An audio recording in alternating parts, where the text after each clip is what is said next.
Me not be stressed no more, cause I trust in you. You was there, I knew. Everything I feel, I call out to God. Yeah, you was there, I need it. If you want me to change, maybe it will be good. Hey, hi everyone, welcome back to my channel. This is gonna be my podcast segment, and today I have Rachel. Today I just decided I wanted to talk about just disappointment, because I know it's really hard for me just not making the team.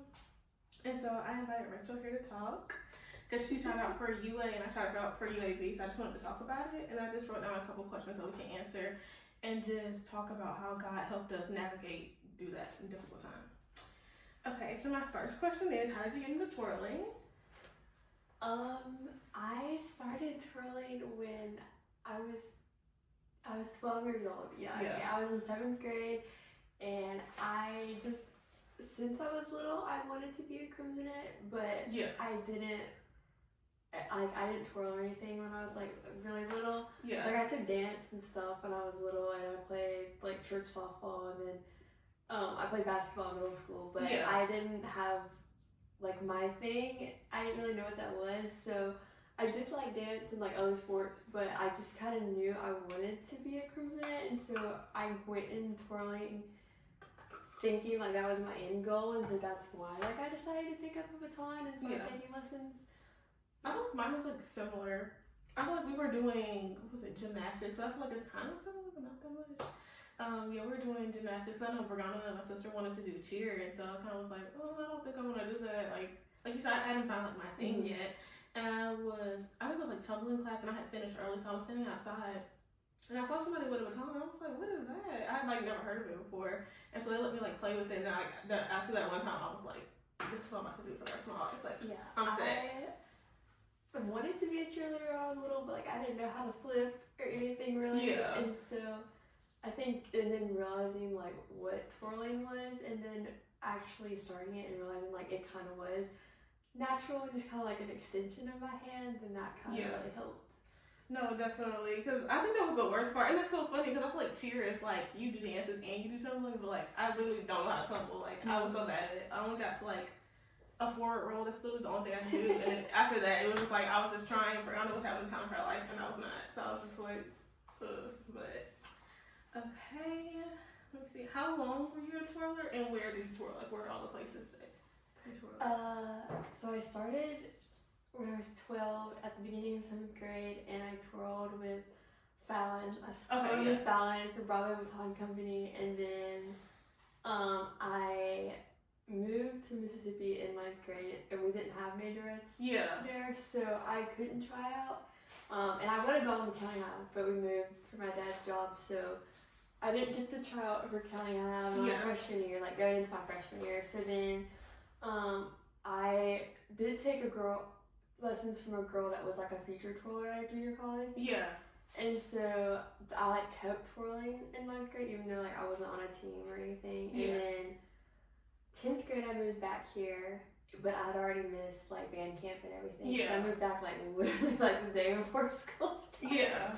And so I was still twirling with Sabrina, and she actually became one of the twirlers at Sanford. So like she kind of followed me from Mississippi, and so I did that. I twirled with Crimson Cuties since 7th or 8th grade with Miss Marion, and learning from my classes like with the Crimsonettes, and then Sabrina did my tryout routines for County High, which then I was on a team my 11th and 12th grade year at County High, and then I took lessons from Miss Marion, Abby Manasco.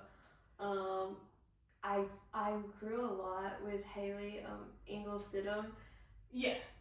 When she coached me at County High, but then like she coached me in college too for my sophomore and junior tryout routines. Yeah. And then Colby Free was my last coach. So yeah. I think I've heard a lot of these names, but like I don't know. I never knew that. Like they always say like, you said Fallon, is that her name? Mm-hmm. Okay, I heard that name a lot, but I never knew who it was. I was just like, I didn't like do it like how everybody else did. I definitely should have. They were all Crimsonettes except for Sabrina. Yeah. No, definitely. I feel like my story's so I started at a church. Like, I don't even know how I got there, like, for real. Like, I just started at a church. There was a lady, and there was only, like, 3 or 4 of us, but she was, like, I thought she had to be, like, 8 months pregnant. So I was like, I already know this isn't gonna. And then she had the baby, and she never came back to the end. I just fell through. Then I started trolling with MJs, I think. Mm-hmm. And then after then, I think I was just at county high. But that's just. I feel my story is literally so boring. Like, there's just nothing, like, there's no, like, I went to this person or anything like that, or had lessons. I just, like, figured it out on my own. Like, I don't really know. But who was the most influential person in your major journey? I guess originally definitely Miss Marion and just wanting to be a Crimsonet and how she built that program up. Yeah. Because, I mean, she was a major at Alabama and then she turned it into, like, what it is today, like, what you recognize and think of, like, as a Crimsonet. And, like, sparkly, shiny leotard and boots. And then, but I would say, honestly, Haley probably is because she, you know, she was my coach at County High, and then she made my sophomore and junior year, or like going into sophomore and junior year of college tryout routine, and she had also experienced not making Crimsonet going into her freshman year. So, like, she really knew what it was like not to win. Yeah. Because everybody else that I had been coached by, like, they don't know what it's like to lose. And so she kind of pushed me. And even though, like, honestly, sometimes I, like, hated things that she made me do. But honestly, she really, we got closer, especially, like, my third time trying out for Crimsonet. But, like, she knew how to make me better and made me into a dancer and twirler that, like, I wouldn't have been beforehand, because, like, my third, like, dance portion was, like, so good. Like, that was probably my favorite year. Yeah. But yeah, she really made me into, like, I'm not, like, just a twirler major. Like, I can be a Crimsonet. Like, I'm that good now. Yeah. And, like, just being able to believe in me and push, like, this isn't just for you, like, your testimony's gonna be for God and for His glory, and even, like, no matter if I make it or not, like, I'm performing for, like, the ultimate judge. So, yeah, just kind of, I guess, making me see, like, there was a purpose behind the pain, and, like, a purpose even, like, no matter what happens. Yeah, I think it's definitely, like, important, like, no matter, like, what aspect of life it is, to have somebody that's Christian, because they kind of, like, understand. But I feel like I don't know that many people, so I'm just like, I said on mine, I said Miss Lindsay, because I like the fact that she used to be, like, a county high majorette, and she came back to kind of help, so it wasn't just like, because some coaches, I feel like they've never done, like, football a day in their life, but they're trying to coach football, sometimes it's like, you don't know what's going on half the time, so I'm like, I really like that she, like, kind of had that experience, and she was very nice, like, she wasn't too harsh, but, yeah, definitely. And then, what's your favorite twirling memory?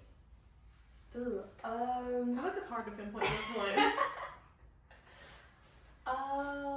Well, I think my favorite routine was my last tryout routine for Crimsonet, because so Colby did that one, and she's very dancey, hip hop, jazz, and that's kind of more my style, because, like, I'm not a classical ballerina or anything. Yeah.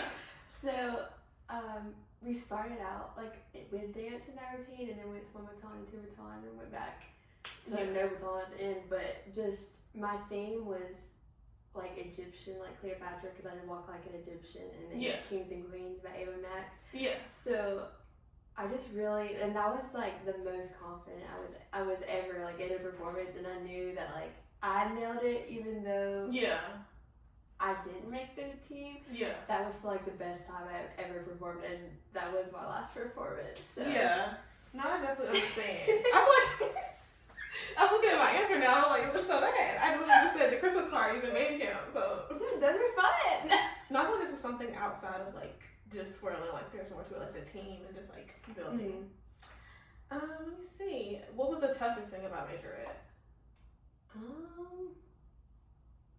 I think in high school, not coming in as a freshman was definitely hard, because I didn't have, like, I had twirling experience, but then I didn't have, like, that camaraderie and, like, a place on the team, like, sit for 4 years, like most people do, even, like, just in band.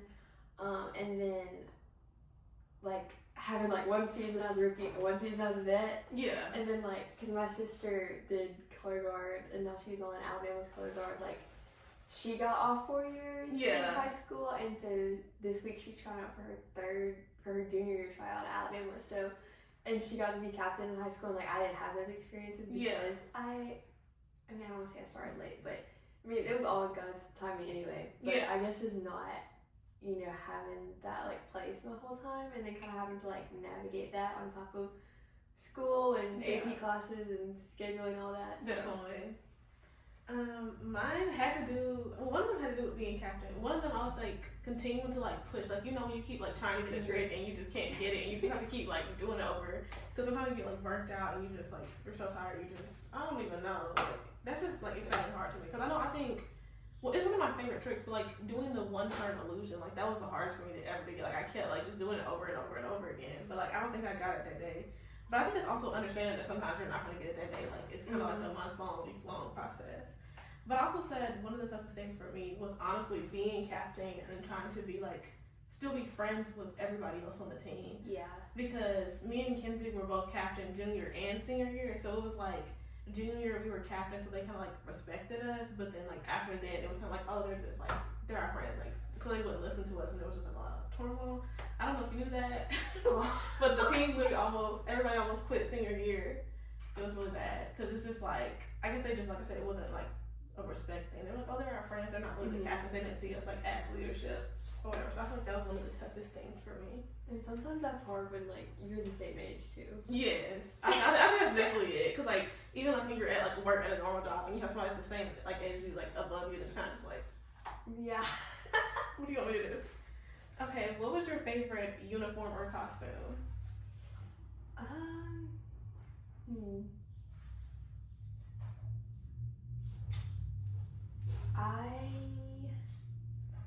don't know. I really like both of the ones I had at County High. But it's hard. Like the one we had my senior year with like the TC here in the belt, and like they bedazzled them like. And then probably the Egyptian one, because I had like cuff bands and it was like blue and gold, and then it had. Yeah, my mom made my costume, so. That's fun. But I mean, that's better than trying to find one. I asked somebody once, and they were like, oh, it's like $200 for a day. I was like, oh. Yeah. I was like, I just found another one. But no, definitely. No, I loved their halftime uniform the year after we left. Because we were supposed to get that one, but then Miss Lindsay was like, oh, y'all don't need a new one. I mean, I definitely understand, so we're not just like wasting money. But their outfit was so cute. I was like, oh my gosh. But I said the second halftime one, the one that you said like they bedazzled, and then I think the greatest show. I love it because they have like the little epaulets and everything. I think it was very like showy because some of them were kind of like boring, but that one was C. And then what was your favorite routine? I know you said one was the last one you did. Yeah, definitely my last tryout routine for Crimson, and then you can choose any of them because I put like tryout, halftime, or competition. I really like 24 Karat Magic from the Bruno Mars halftime show. Like, I can still do that. Like, no, that's what I'm saying. That's a memory. No, sometimes I see all the times. I just do that literally the whole show. I feel that. Like, no, just like, I feel like my freshman show, I'll never remember it because it was my freshman show. So I'm like, all of them except for Locked Out of Heaven. I think I just didn't like that one. So I just completely like threw it out of my head. But the other three, I can do them still. So it's just like. And I loved It's Tricky. Competition routine. I rarely remember that one. I was trying to like go through the list and like think of the one I was making. I was like, what routine did we do that year? I don't know. It was just fun because it was like hip-hop and different. But I said the greatest show too, though. That was really good too. I mean, I don't think I liked the splits. So I think there was 2 splits because it was like we were in a line and they did a split, and then I think it was me, you, and somebody else that had to go to the front and do another split. And I kind of was like, okay, let's do it. I love this. And I like the tryout routine. I'm trying to see. I think you were there to Timber. I love that. Like that's just like I feel like that's top. Like I love like the Bruno Mars, but like Timber is like Brandy made the Timber. That was so good. Like I remember that to this day too. Like it was short, but it was very like cute and fun. But I also like the Michael Jackson show. But it's just like I came in. I didn't go to band camp that year. I don't think. So I came in like when they were just cleaning the routine, and I hadn't learned any of the routine, so I was just lost. But It was pretty good. But what was your favorite trick and why? Ooh, probably either a 3-turn or a toss cartwheel because they took me so long to get.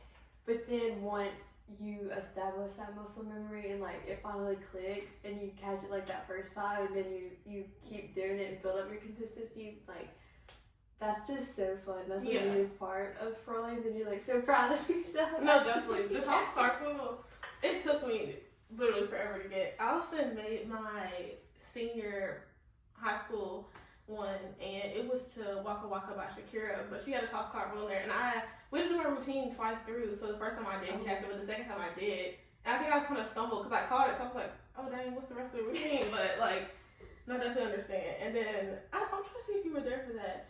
I was doing my toss cartwheel, and I had acrylics on, and it hit my nail, and it took the acrylic and my whole nail. Oh no, I don't think so. No, and I literally kept practicing or whatever. Like, I don't know, it didn't hurt. I was just like in shock, I think. Mm-hmm. But then I started crying because I thought it wasn't going to grow back, and it did grow back. I do have a fingernail now. But yes, the busted fingernails, bruises, pulled hamstrings. That's okay. It's just like everything. Like, I got hit on the head multiple times from like doing like toss and it's just like, I don't know how I still have my sanity, but anyways. But I also love like toss illusions. I don't know why, but like, I think like the regular way, not the, because there was another like reverse one that it was harder for me to do, but like, definitely. Okay, and then I guess like, walk me through the day of the first time you tried out in your freshman year of college. Oh, okay. So my freshman year, well, leading up to my freshman year, so I'm a COVID baby. So I graduated in 2020. So like I went to school the week before spring break, like Monday, but then I was sick the rest of the week. And I think I came back Friday to take like 2 exams, and then I went home sick. But I didn't know that would be like the last time we were at school. And so then after spring break, we didn't go back. We thought like we would just have like 3 weeks off. And then we were like, you're promoted. Yay, you graduated. And so they didn't have like in-person tryouts. So they were still in April. So I had like a month and a half where like literally during quarantine, I was just running. I was just going outside. Twirling, I was just like, that was all I did. Like count calories and twirl and run. And so I still at the end of April, but we had like videos, so we had to record ourselves. Like they sent us the dance videos and stuff that you had to learn. And then we did that like one day. And then I think that was Friday. And then Saturday, you wear like the black two-piece Nike outfit, and we had to learn the group routine, but it was from video. That was just like impossible because it's like, are you mirroring? Are you flipping it to learn? And like, and I had 2 Crimsonets, like former Crimsonets with me that day, trying to like teach me. And the video was so long too. And so just the timing of trying to learn a whole like 2-minute routine in an hour from a video was just really hard. And then once I got through that, then I did my individual once, so that I had my costume for that. I wore Madison Everson's pink like top, and then my mom made me bottoms. They're like white and fringy, and my song was Paper Rings by Taylor Swift. So and I did this all in a church gym because like that's where I always recorded mine in my church gym. So there wasn't anything open, like all the gyms were closed and stuff. And then so I did it, but like you had to answer your interview questions like in the same video as your tryout to make sure that it was like that day. And so I did it, like I reshot it a couple of times, but just, you know, kind of having a cold performance and like not really having an audience is really hard. Actually, so I mean, I was proud of like what I did that day, but like looking back, I was not ready. No, I definitely understand that. Would you say that's like the hardest part, like the college tryout was the group routine, or like what would you say?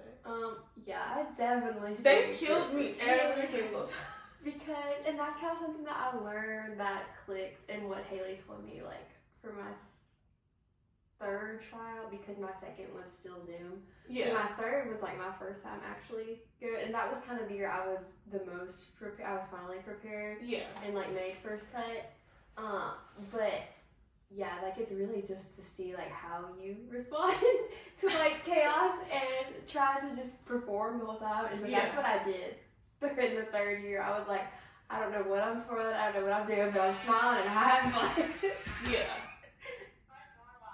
Okay, because I was like, but no, I feel that definitely, because like, I don't know, I feel like both tryouts, like the group routine is what took me out both times, because it was like, they were teaching us, like, they were doing it so fast, first of all, and like you said, like, in high school, like when we did timber or like when we did something else, it was like, they were kind of like shorter, like they were 30-second routines, but it's like you get to college and now they're like a minute or longer, and it's kind of like, I can't remember all this, like, no, literally, like, sophomore tryout, they were playing it, we did it as a group, and then they had us go in threes, and I did it, and literally I forgot the routine, so I just stood there, because I was like, I don't know what y'all want me to do, I don't remember the routine, but I was like, maybe I should have done something, but like, no, it definitely is, like, really, really tough, because like, and it's just like, it's so confusing to me how everybody else is just picking up on it and just doing completely fine. I'm like, I'm not picking up on any of this, but like, I guess I just need to pull it together.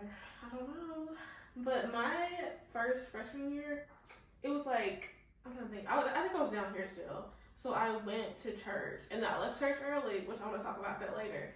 I left church early, and I went to another church because, you know, Cameron, he was getting baptized.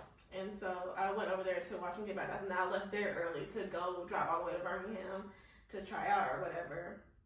And then I think everything was pretty good. Like, I don't know, because it's like I'm always nervous about the basics that they choose. Because it's the fact there's like a whole list and they can choose out of any of them. So I'm kind of just like, ooh. And then they chose, I think, juggles, a 3-turn, and like, I can't do any of it. So I was just like, oh my gosh. But I practiced it, and I did everything perfectly. But I feel like I always mess up on the group routine, and then sometimes, like, on my individual. Like, I don't know what it is. Like, I just, like, psych myself out, and they're just, like, staring me down. I'm like, oh, dog. But, oh, okay. What was your first reaction when you saw the list and your name wasn't on it? So my freshman year, we had to wait a week, actually, because I don't even know why. Because honestly, they already knew like that day, but they had to wait for like all the band auditions and stuff to get through, and then they like announced it.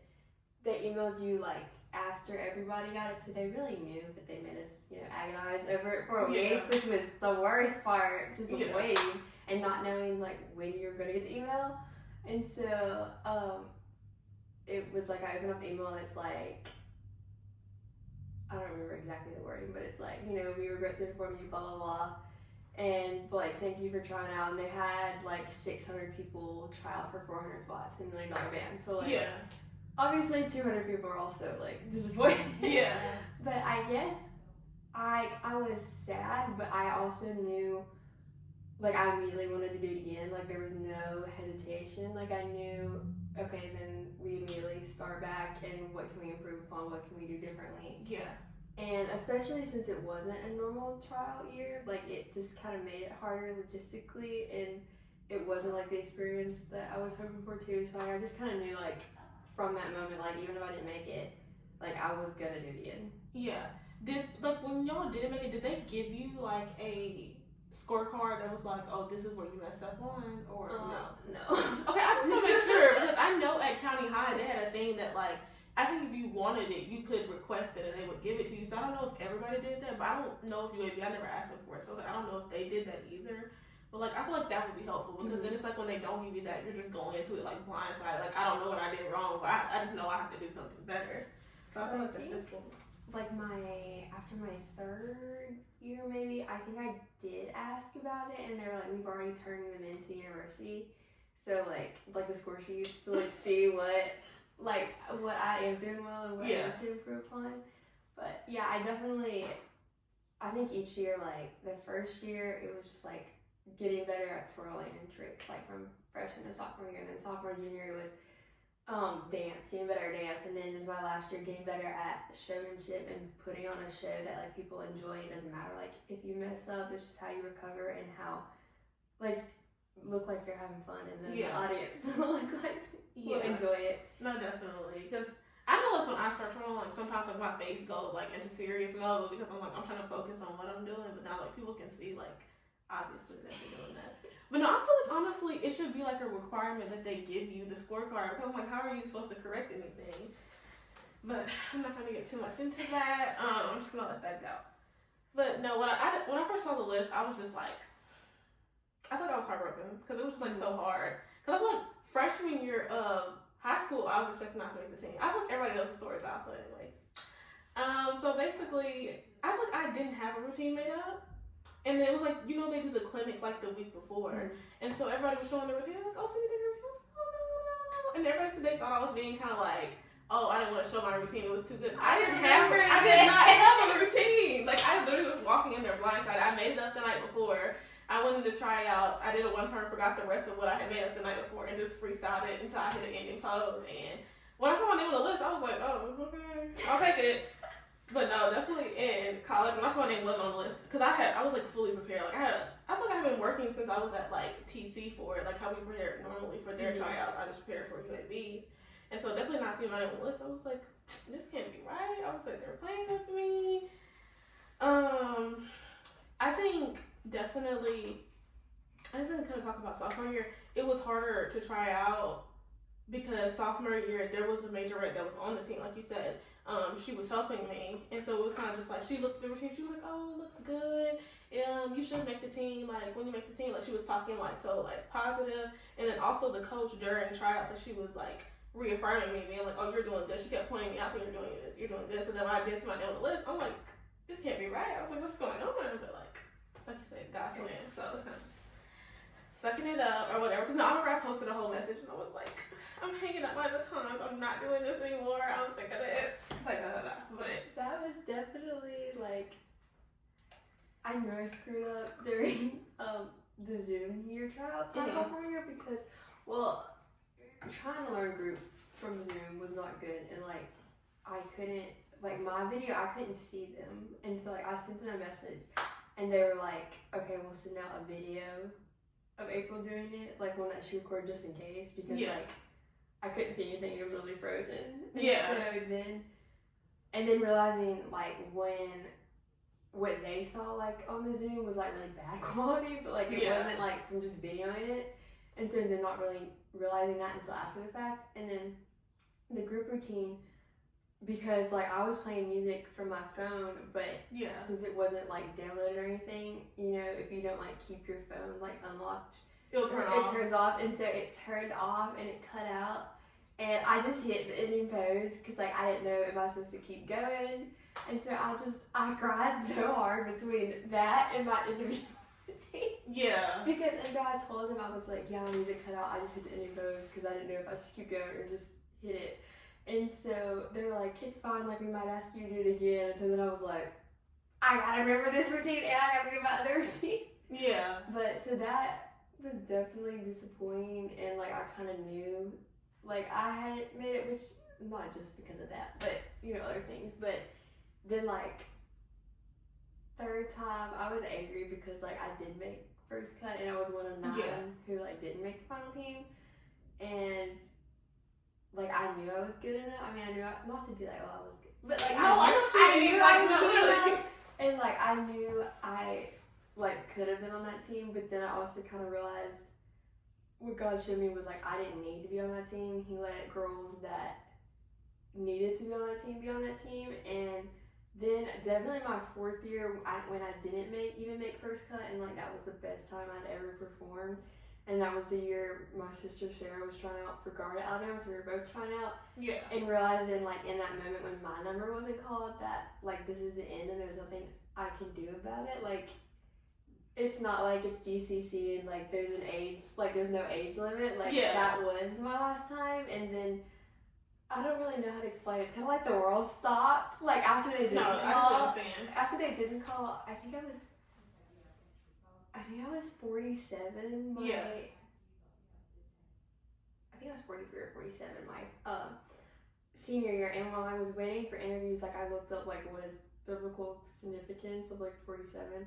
And so that's the amount of times that Rachel's mentioned in the Bible, and she's the most mentioned woman in the Bible. And that was just kind of like comforting before I actually started the process, like while I was actually waiting to like go interview and perform. Yeah, definitely. And so even And then like Rachel and Jacob, just their story of like having to wait, and Rachel has to wait, and so realizing that like sometimes you get what you need and that's your Leah, and you don't get what you want even though like that's your Rachel, but like realizing that there are things that like I couldn't have done if I had made crimson in it, and there are also things that like I didn't need to be part of, and I believe like wholeheartedly I did not need to be a part of that team, and like and if you were, like that's great for you, like if that's your thing, but like that's not where I needed to be. And so just kind of but realizing like in that moment that like it was taken away from me and there was nothing, like I couldn't do anything.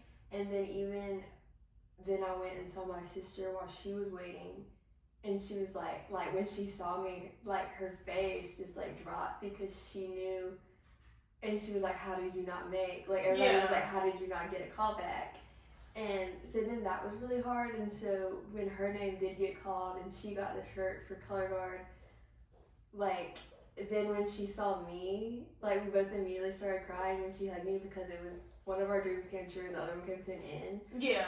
But like being her cheerleader and her just being on such a supportive team that is like family, and seeing her get to like perform and have her dream, like honestly I was supposed to be her biggest cheerleader, so like I didn't need it, but like she didn't need it. And I think just kind of realizing that is what is like helping me heal and walk away, because like this week has only been 2 years, like this is like the second time I have tried out, and so like it is still like disappointing, but like there's nothing, I think not being in control and not being able to do anything was like the hardest part, because it was like, okay God, like what do you want me to do now? Like every time I would be like, I was ready to walk away after the second time. Yeah. And I was like, okay, God, like take it away from me if you don't want me to do it. Like if you don't want me to try out, then either like I don't want to get injured, but either injure me so I can't do it anymore, or take this desire away from me. And he never took it away. And so, I firmly believe I had to walk in obedience to just become the person that I am today, and be stronger and have like character and integrity and grit. And then like if my story inspires somebody else through my testimony, then it was all worth it. And I think in my second tryout in the Zoom, one of my interview questions was like, what's your most prized possession? And I was like, it's like the world stopped, and I was trying to come up with an answer because I was like, huh? Like this is not what I was expecting. It wasn't like, oh, like what's your trolley experience or whatever. And so my first thought was a baton, but I was like, okay, that's kind of cliche. And so like I said my Bible, and I kind of gave like a testimony of just being able to see something different like every time I open it. Yeah. Because like God, you can read the same verse, but then like on one day God will show you something totally different. And I was like, even if like the whole point of my sophomore tryout was just saying that so that like a judge or another girl that was in that breakout room could like hear that, then like it was totally worth it. So definitely.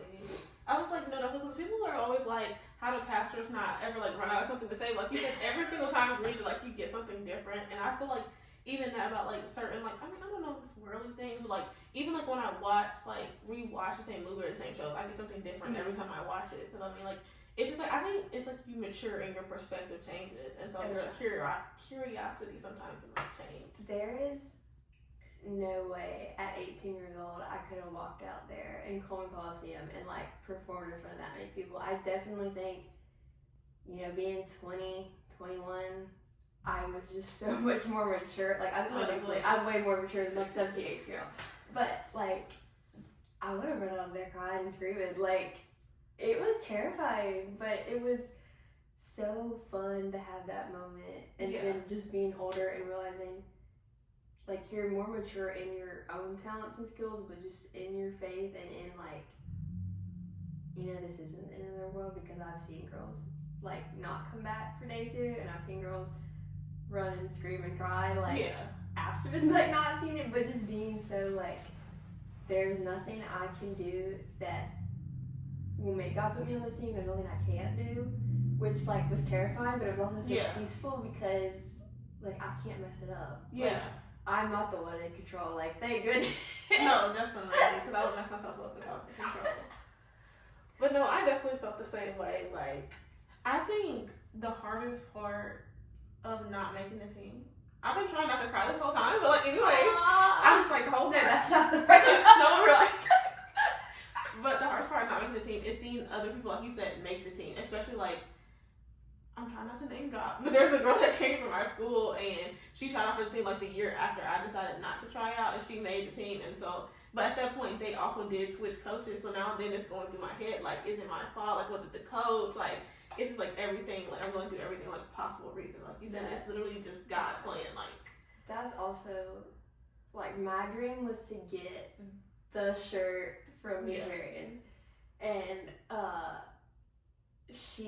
the coach change was going into my freshman year, so like that was what I'd grown up wanting. Like, that's what I wanted to be under Marion, and so not having that too, I think, is also like, well, this wasn't right for you, and so nothing like on what it is now, but like that's not what my dream was, and so I think that also kind of made it like not easier to be done with it, but like, okay, this wasn't what I envisioned for myself, so maybe like it's time to walk away. I think definitely, like, sometimes, y'all, it's really hard to walk away. But like, after the second time, I was just like, I honestly just can't keep putting myself through this. Like, I'm going to drive myself crazy if I like keep doing this. Let me see. Okay, I feel like you answered a lot of questions, so now I'm just like going down. I guess I can answer that. I feel like you possibly answer that. Are you still feeling the effects of this change? Sometimes. I think, you know, especially still being in college, like, even though I'm a graduate student, knowing that like I had a fifth year I could have done. I didn't know at the time, because I didn't know I was going to get a master's degree. I didn't know at the time until I saw like Colby do it, and that's when I was like, oh, okay, so they can. Which is a whole nother story of like, God was like, you're going to grad school, and I was like, okay. And so I guess kind of knowing that like I could have had an extra year, like if I had made it my junior or senior year, like I could have had possibly like 2-3 years, or like even if I just made it as a senior, like I could have had a second year. And like not being able to perform with Sarah is definitely hard, especially when, you know, you see people that get that opportunity. Are getting the opportunity, or just that's probably the hardest part. No, I definitely understand. Like I said, no, it was definitely hard for me. Like I said earlier, just like with the girl that was on the team, and I love her dearly, like still love her. The girl that was on the team, and then even the coach, like y'all were kind of like hyping me up, like giving me the insinuation that I'm going to make it, and then not making the team. It's kind of like, okay, were they lying to me, or like what's actually going on? But no, I think definitely like right now, just still dealing with it. I don't even follow the major at Instagram because I know how it's gonna make me feel, and I don't want to see it. So it's funny because I followed them to that page. I'm like, so see, what's the difference? But I guess like in a way, they're the ones that rejected me, so I'm just kind of like, I don't want to follow their page. I don't follow their page. I thought it was just me. I follow the guard. But no, definitely. And then even like sometimes I like to call it like majorette trauma, because like even when I hear the songs out in public, it still triggers me. It is like I don't want to hear them. PTSD. Like, it definitely is. It's like it's two particular songs. I'm trying to think. I don't even know what the other one was called. But no, it's like, and I don't know why. Like I feel like it's honestly a tactic of the enemy. It has to be, because it's like there was no way that y'all could have been playing any song. And when I walk into Walmart on a random, or walk into like Erie on a random day, you're playing the exact song that caused me all this trauma. So it's just kind of like, it is Staying Alive, and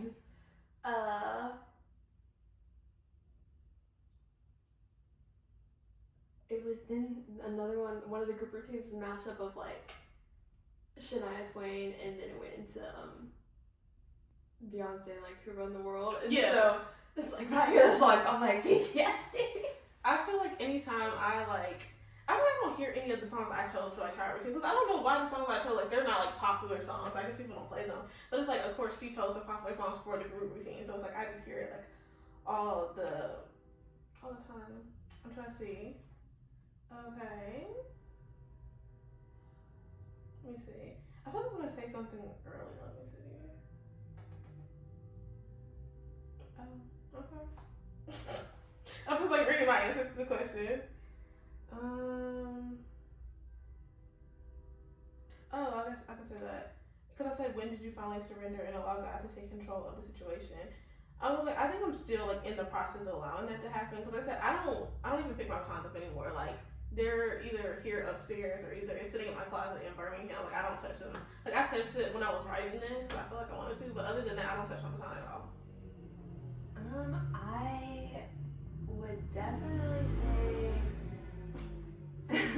I would definitely say like right before my third tryout for college, like realizing. No, my fourth trial. My fourth trial. That's sad. My fourth trial of like, okay, this is in your hands, and I think it was my third trial. I was listening to a playlist my sister made, and "Out of Your Hands" by Jeremy Camp came on, and it was such a like, okay, this is not up to me. You already have it. You've already been there. So like. Every catch, every drop, like you already know, like you've already walked through it, and so like God's gonna take you through it, and there's nothing I can do to change that. And so kind of realizing that moment, which then like after not making it, like I was mad and upset, and like I was done, but then just knowing like how much I had improved and that like I could have made that team, and talking to Colby like, no, you need to try it again. Because you're good enough to do it. And so, but then really through like my last tryout routine, just that whole year of knowing like, and every year like I started earlier, like my routine for my senior tryout routine was done in August. Yeah. And tryouts are April. Like that's how long we spent cleaning and, you know, working out and doing dances and going to clinics and competing and getting like doing showcases and everything to get prepared. And so definitely like trusting God and knowing that like whether or not I make it or Sarah makes it or like neither of us make it, then like that's part of his plan. But then there were so many things that like I couldn't have it done. Like I was part of the hip hop club at Alabama. I was in a Christian sorority at Alabama, which like I would never have a dream like in 1,000 years I was in a sorority, let alone that there's like a Christian one on a big campus like Alabama. I became a staff writer for the Crimson White. Like I didn't apply to be on staff because I didn't know if I'd make it, and then like they wanted me after the fact, after I had made it. So like all of those doors opened, and then like the things that I've gotten to do like just from writing and being a reporter. And then like, cause I always wanted, okay, I want to be a role model for like Little Row in the Quad or Game Day or whatever, and have my story like inspire other people. And I thought that would be like, I'm overcoming it and I finally made it.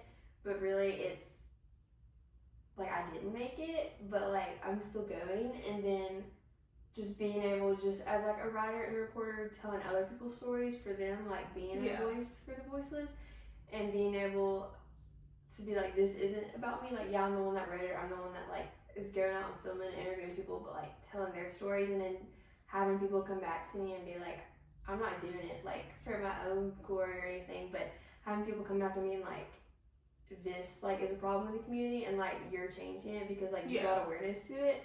I think definitely that. And then like, I mean, just opportunities with the Crimson White or WVUA that like I wouldn't have had. Like I've interviewed senators and governors and presidential candidates, like things that like if you told me a year ago I'd been like, what? But like things that I was able to give time to that like I wouldn't have been able to give time to. And I think that like having a platform is something that like you have to use wisely, because like you know, you have to, like I can still be a role model and it doesn't have to just be like a little girl in a cheerleading or Baton outfit, like all the time. Like there are other ways to inspire people, and sometimes when people are like, oh, you inspire me, like I don't feel like it because I don't feel like I've done anything. But and then just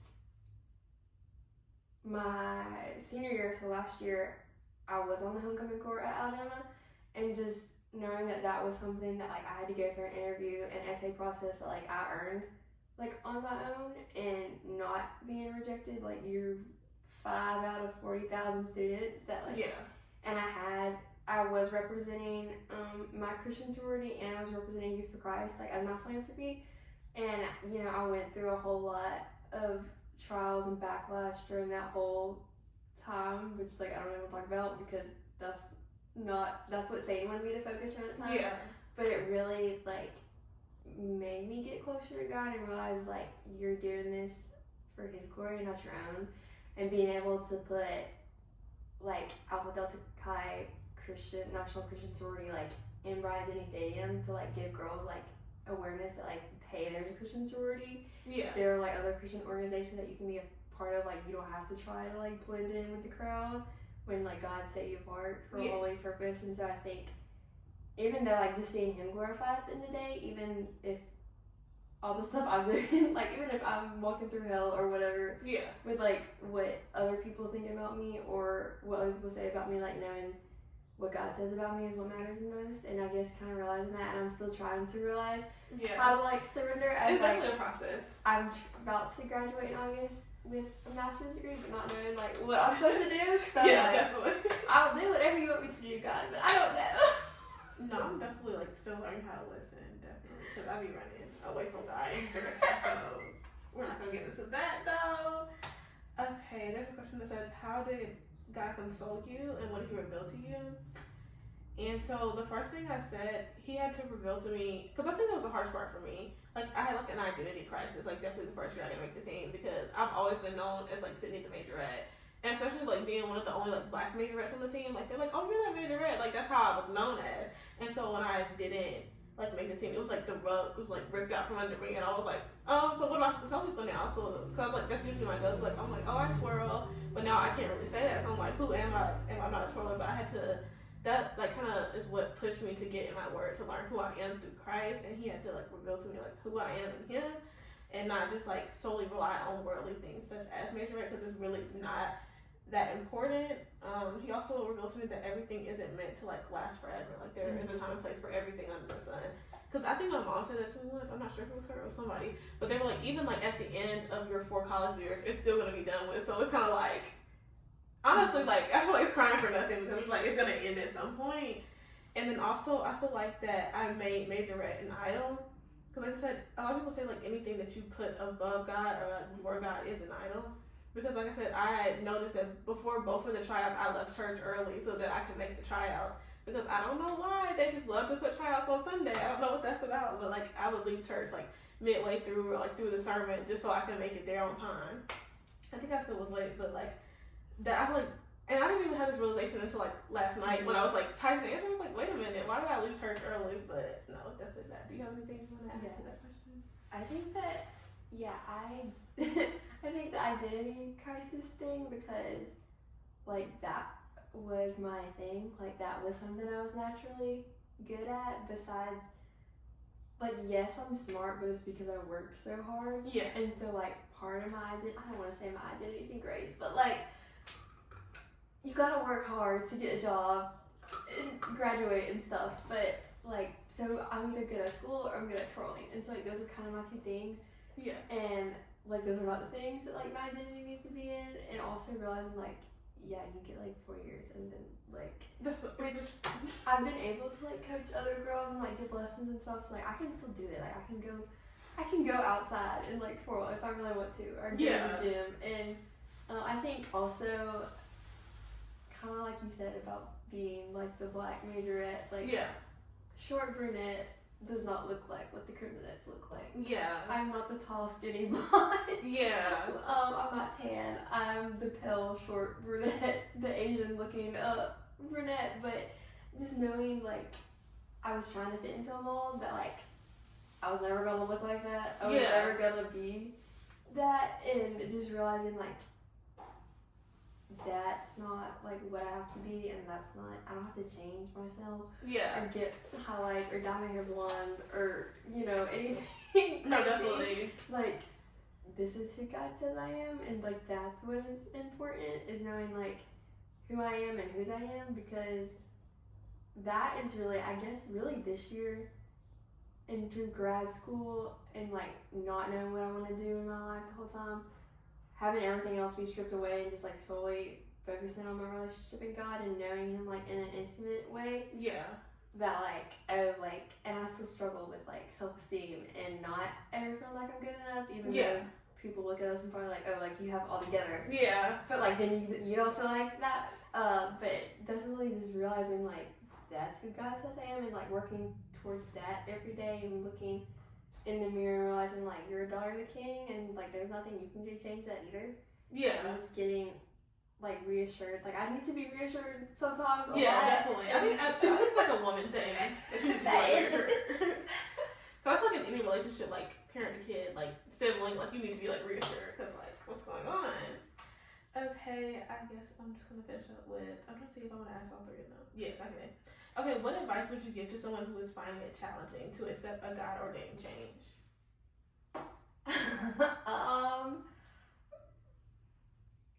Probably, honestly, there's nothing you can do to change it. And that's probably the hardest part of like wanting to be a control freak and micromanage everything. Yeah, I'm and like a control freak. I definitely need to have a plan, which is why like I don't like graduating and not having a plan. Yeah. So definitely like plans change and being flexible that like your plans can actually wreck you. So let God give you that detour and direct you to his plan instead of letting your plans ruin you, because like looking back, it would not have been a good thing. It would not have been a God thing. And so just realizing that, you know, my plan is like amazing in my head, but I don't see the whole entire picture. I just have like that one corner of the picture, that one puzzle piece, but he's seeing like everything, and knowing that like there's no, I mean, yeah, that devastation in that moment, but also knowing like there's nothing you can do to change, and there's nothing else. There's nothing like you couldn't have practiced any more hours. You couldn't have done anything else to make it make sense or make you get on the team, because like God's already numbered your steps and pushed you like where you need to be. And even if like you do get off that path, he's gonna redirect you to get on it to the plan that like is more amazing than like anything you could have thought of. And that's what I think is kind of the best thing, is knowing like there are things God like has in store for you that like you have no idea about, like that you couldn't have it come up with or imagined or planned for. No, definitely. I think that's mine's like piggybacking off of that. Just like learning to like trust that his ways are not your ways. Like you said, you're literally gonna mess yourself up. Like you're probably around with destruction. That's kind of just like, I would just say like getting your word. Like I also like try to watch sermons just to like learn who you are, learn who God is. And I feel like in doing that, you'll like build your faith, and that's what you need to like hold on like when you're trusting in him. But my friend said something that's so good. I've been waiting to say it. Her name's Brianna, but she told me like being a control freak is not good. She's like, cause like sometimes I just like kind of want to control everything. She said, well, that's the same thing that got the devil kicked out of heaven. And I was like, that knocked my teeth really bad, because I was like, no, literally. I was like, let me stop, because I like, people were talking about that, how everybody kind of like picks on Judas and like, why did you betray Jesus? They were like, but we're kind of all Judas the way that we treat Jesus. And I'm like, yes, definitely. I think that's definitely like what you said about like rejection and kind of being mad at God, like, why are you making me go through this? Like every time, like if this is not the plan that you have for me, but like why am I being rejected, whether that's like tryouts or a job or college or a boy or your own friends or family. Yeah. But then like God was like, well, kind of like you don't know like what that's like. But God was like, well, yeah, I do. Like literally everybody rejected me like on the cross, and realizing that like, oh, yeah, like, oh yeah, like, you know, I died for everyone, even the people that like I knew would reject me, and knowing that like, wow, like the God of the universe was rejected. Yeah. And that just makes me, honestly, that makes me grow closer to God, because that's his character and like how he responds and reacts. Yeah. And then like seeing that in myself and being like, honestly, kind of what you said of everything being an idol, needing those things to be stripped away so that you can kind of figure out who you are, and then realizing like God's not this like big unapproachable deity. Like, he is very approachable and easily accessible, and yeah, like just what you said, like, yeah, like not wanting to be in control, because like obviously like what you just said about like Satan getting to heaven, like knowing that we have to really give it up to him, and then that's when like we're prepared to get whatever blessing like God does have in store for us. Yeah. Okay, and then who is the person you resonate most with in the Bible?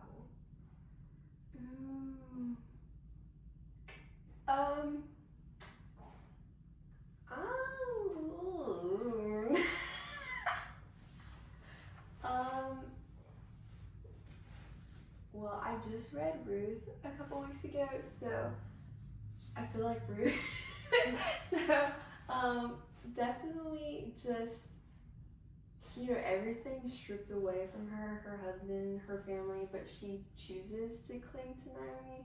Yeah. And she chooses Naomi's God over like any of her pagan gods. And like knowing that like I don't know like what her relationship with like God was like before that, but like I'm gonna stick with this and be loyal, and that's definitely kind of how I am. And then, you know, going and having to wait for her Boaz, for the blessing that's gonna come out of it, like sadness and tragedy and the brokenheartedness, but like even when she's like gleaning from his fields, like that's basically, if you look at Boaz like as a God figure and like Ruth as like yourself, like he was providing for her the whole entire time. Yeah. By like saying, you know, like let her come like freely and do that, and then he's her redeemer in the end, because like nobody would have been able to take, like you had to have a husband or a brother or son, like, you know, in biblical days, and so just her being that him being that redeemer for her, and then like Jesus comes from like David's line and Ruth's like his like, great grandmother or whatever. So just realizing that like even in the pain, like getting past the pain, like there's purpose, and knowing that like even so many years later, like because of Ruth and her loyalty to God and Naomi, and waiting for something that like she didn't even know would have happened, like Jesus came from her line, and that's kind of amazing. So. Yeah. No, your answer is so good. You were off the fly. I think my answer is so bad. My answer is Jonah, because like I said earlier, I like to run from God, especially when things look scary. It's definitely something I'm working on, because I tell people that, and they're so surprised. I'm like, why are you admitting to that? Like, that's scary. I'm just like, I'm just gonna say all the truth. Like, I'm walking in my truth. I love to say walking in my truth. But like, it's definitely something I'm still working on, but like, definitely, even like doing this, like, I was so scared. I was like, I don't want to do this. Like, I hate talking. Like, I just hate doing anything, honestly. But like, I just run from anything I get scared of. And so it's definitely something I'm working on. But right now, I feel like it's Jonah. But I feel like it definitely will change. Because I'm reading the Bible right now from front to back. And so I really like Moses. He's the person I like right now the most in the Bible. But the one I resonate with would definitely be Jonah, because I got issues. So. And then, do you have a favorite Bible verse that you want to share? I think, like, since I was little and going through, like, tryouts in high school and college, it was definitely Jeremiah 29:11. I don't know either. I know, like, the we can, like, turn over and, like, go through it. Okay, so Jeremiah 29:11, for I know the plans I have for you, declares the Lord, plans to prosper you and not to harm you, plans to give you hope in the future. And I think that's a lot of people's favorite verse, because when you walk through the unknown, like God has a plan. But then after my second tryout, I was ready to walk away. Yeah. And I don't even know how I found this verse. Like, I think I just saw like a screenshot or something like on Instagram or Facebook, and then that like became my verse forever. Okay, so Ephesians 3:20 is, now to him who is able to do immeasurably more than all we ask or imagine, according to his power that is at work within us. So some say like infinitely more, immeasurably more, like unimaginably more. Like God is doing things that like I can't imagine, and like sometimes you have to walk through, you know, whatever test, like maybe that's the test in your testimony to get to that immeasurably more, infinitely more. because everything that like I ask or imagine is not gonna be what. I mean, it might be, but it's probably not gonna be like the plan that He has for me. And then, according to His power that is at work within us, just like God's working in you, and like when you have a relationship with God, like Jesus lives in you, and like He's making you flawless and holy, and like you're set apart for a reason, and like you're making a difference, even if like you don't see, nothing makes sense, but like it makes sense to God. So like stop holding on, which is like I don't surrender very well. But yeah, just having that as like that's kind of my verse now, because walking with God and knowing that He does, like Jeremiah 29:11, He does have good plans for you and plans to prosper and like not to harm you, but also He's gonna give you infinitely more. Oh no, definitely. I think like you said, it's definitely harder like when you're a control freak to like surrender and like do everything that needs to be done to hold on to your faith, but you have to work a little bit harder, but sometimes that's the part of the process that you have to work a little bit harder, because like your kid may struggle with it like later on, and you have to give that knowledge to them. Mm-hmm. The verses I chose, one of my favorite verses is Galatians 6:9. It's, let me think of the general gist of it. Oh, do not grow weary in well doing, for in due season you will reap a reward if you tarry not. And so it's like, even though you're like going through stuff, you have to learn how to, like you said, just keep pushing through. Because like sometimes, like you said, your test is like to help you later on down the line, like with another job that you may get or another person that you're gonna come into connection with. So it's kind of like you're gonna get the reward, but it's like I said, it's called a contingent promise. So like in order to get the reward, you have to not tarry. So it's like you can't get the reward and be like, oh, I don't know. So you kind of have to have faith in God. My other one is Job 1:21, which is the Lord giveth and the Lord taketh away, because amen. That's all I have to say about that verse. And then 1 Corinthians 13:11-12. I said it earlier. I'm not going to read the whole thing, but it's just like there's a time and place for everything under the sun. And then, it says like to reap and to sow. And then it has everything else, but I'm not going to go into all of that. And then Ecclesiastes 3:1-8. I'm trying to remember it. Oh, when I was a child, I did as a child, but now that I'm older, I've done away with childish things.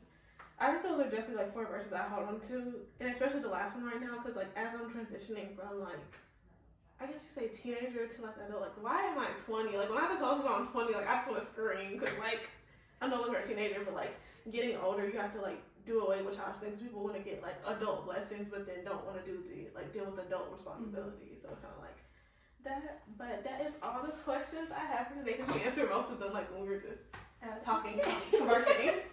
But thank you so much for coming on, because I just feel like it's like I asked y'all about this like 2 years ago, and we're just not doing this, but we're not gonna talk about it. I think it's just been difficult to like find time, but like I thought it was just important to talk about, because I know it definitely was hard for me, but like I feel like even like your like testimony for me was something like to try out for like this. Stop! I'm gonna cry. I'm literally gonna cry. To try out. Let me just suck it up. For like the second year, because like definitely after the first year I didn't want to do it again. I was like, oh my gosh, like I said, I'm picking them up the times, like I'm not gonna pick them up again, anything like that. But just to continue pushing, because like there may, like you said, be another girl like later on down the line that you have to like give your testimony to, or even like he may have you put it in a sermon that you speak at a women's conference or do something like that. So definitely, but thank you so much. Oh, of course, thank you for having me. I enjoyed it.